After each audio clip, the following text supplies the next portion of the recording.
Criminals will go to great lengths to avoid getting caught, but what unfolds when they slip away from law enforcement right under their watch? Here are 4 instances of just that, starting with Joel Delgado, who had carefully plotted his getaway days ahead of time. Joel had been taken into custody on numerous charges, including drug trafficking and shooting his girlfriend, and was facing a lengthy prison sentence.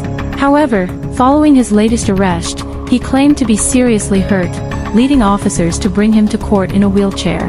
This is why authorities were completely stunned when the following occurred.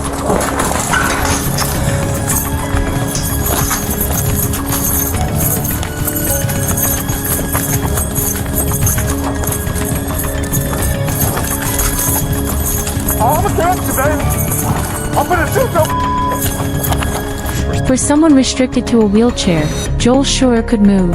Just moments after fleeing, he vanished without a trace. Now, which way you go? Which way through the alley? Cut that way. What's your phone? My damn radio came. Hold on. I tried to come behind you yet. I don't know where he went.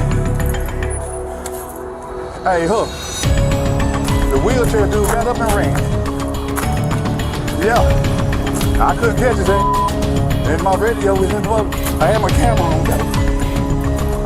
The wheelchair dude. I couldn't catch him. See if they pulled off. Yeah.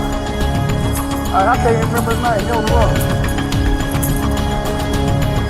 Alright. Hey, he took off, man. The wheelchair dude ran. Yeah, the neck brace on and all this. Really? Yeah. Didn't need that wheelchair very much, did he? Hell no. Sadly for Joel, his taste of freedom didn't last long, as just a few hours later he was tracked down and taken into custody again, adding a felony escape charge to his growing record. At least pursuits on foot don't pose the same risk to the public as high-speed car chases. But that didn't seem to matter to Malik Davis, who hit the gas and took off running from the authorities.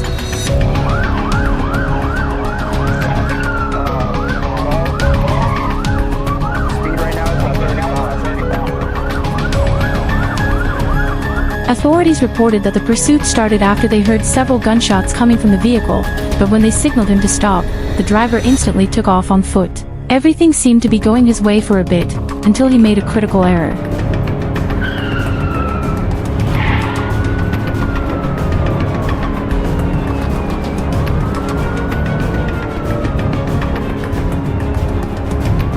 Somehow, officers were unable to trap him, even with 2 squad cars and several civilian vehicles closing in around him, so regrettably, the risky pursuit went on.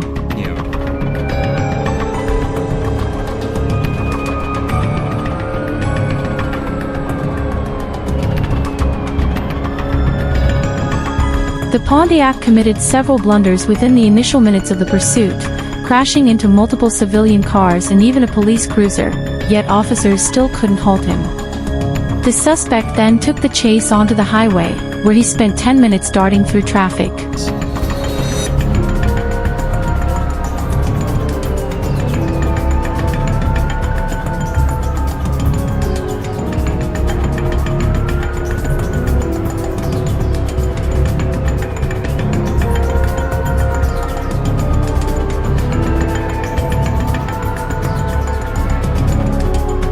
But after more than 13 minutes of the pursuit, officers determined it was too risky to keep following and chose to call it off.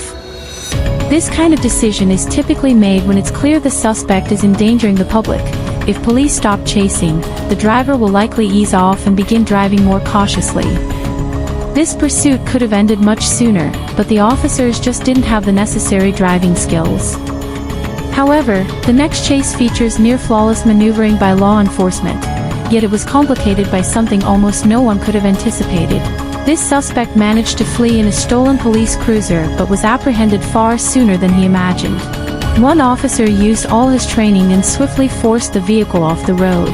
The damaged squad car was quickly surrounded, but somehow, not a single officer saw what happened next coming. Hey, y'all. Do not walk up on this car. We got enough people up here. Dog! Let the dog!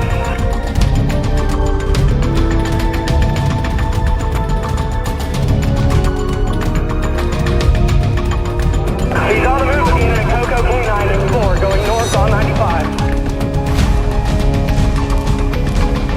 Air 1, follow that car. You got another car. Air 1, Skyline, still northbound.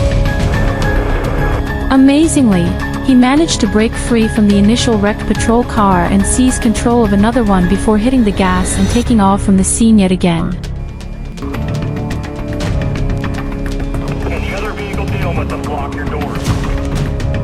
Just stick it. Alright. Delta 32, advise north. Which car? The Coco car? Coco SUV. In the shoulder right now. Ticket from both corduroy units. Full ticket. Are there guns in the front of the car? Ask the K9 handler from Coco. He said, yes, there probably is. Acting quickly, the officers radioed ahead to arrange a unit with a stinger, a law enforcement tool designed to deflate a vehicle's tires and gradually bring it to a halt. That's why the car is now visibly smoking, and before long, it'll have to decelerate, or the driver will risk putting himself in serious danger. Alright, he's braking for the median, guys. He's braking for the median. Braking for the median. Everybody slow down. Don't ball up here. It's underneath the wires. Underneath the wires. After coming to a controlled halt, the suspect stepped out of the vehicle and was taken into custody by officers. It's hard to believe such a precise takedown came from the same police who allowed him to steal a squad car right under their noses. Still, the stop was by the book. But when it comes to officers letting suspects slip away in plain sight, there's no better example than the case of Eli, also known as the LA Lobos. Eli was on trial for stabbing a 33-year-old man and was brought into court in both handcuffs and leg irons. But just moments after being unrestrained, he made a run for it.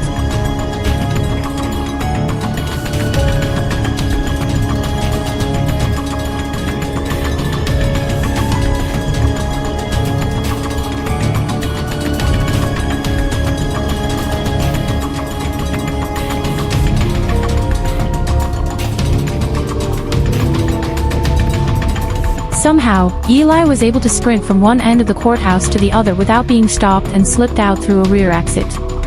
However, his time out of police custody was brief.